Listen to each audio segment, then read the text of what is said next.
И во овој втор блок по 8 часот во Македонија наутро имаме многу гостувања во утринската програма на актуелни теми, но и линковски вклучувања.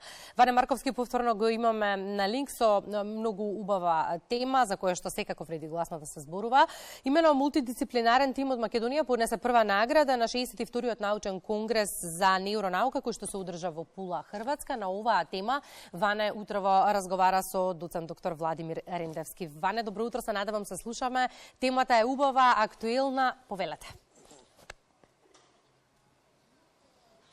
Да, добро утро. Како што најави мојата колешка Кристина, убава тема имаме за разговор со нашиот соговорник во ова второ линковско вклучување, доцент доктор Владимир Рендевски, специјалист неврохирург од Универзитетската клиника за неврохирургија Скопје.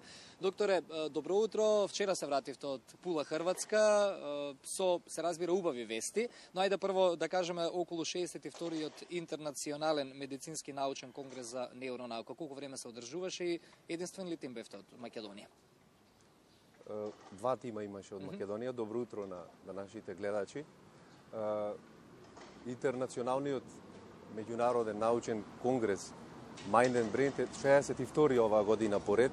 Еден традиционален конгрес кој што е воедно еден од најстарите конгреси од областа на невролошките науки на овие простори и е под покровителство на Европската и Светската асоциација за мозочен удар.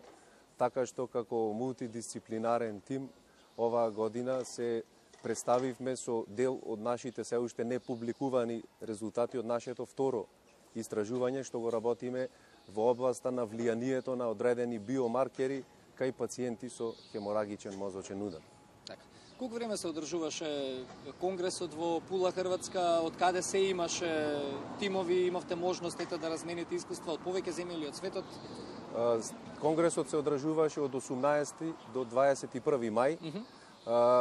На овој конгрес имаше представници претежно од европските земји, имаше представници од Германија, од Италија, од Аустрија, од сите, да кажам, балкански земји. Тука во регионот од Ирска имаше представници, исто така имаше неколку представници од Египет, така што еве нашиот тим со нашата студија и резултати што ги објавивме го доби највисокото признание. Прва награда. Од колку луѓе беше составен нашиот тим? Нашата научна студија брои 5 членови. Јас како раководител на тимот, колегите од Природно-математичкиот факултет во Скопје, професор доктор Ицко Ѓорговски, професор доктор Никола Хаджи Петрушев, асистент магистер Борис Алексовски и доктор Ана Михајловска Рендевска од Институтот за радиологија.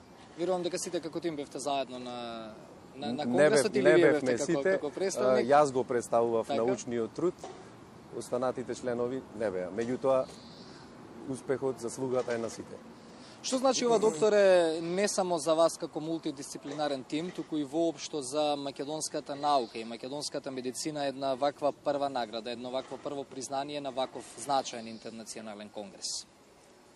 Па, за нас како тим навистина значи, бидејќи претходно сме учествувале на други конгреси, нашата научна работа била призната и претходно со други признанија, меѓутоа она што навистина сакам да го потенцирам и да упатам еден апел и особено и до помладите генерации, до помладите научници, да се занимаваат со науката, да имаат мотив, бидејќи навистина сметам дека како држава сме способни да бидеме конкурентни во науката. И тоа е она што треба да не води напред како држава и како нација.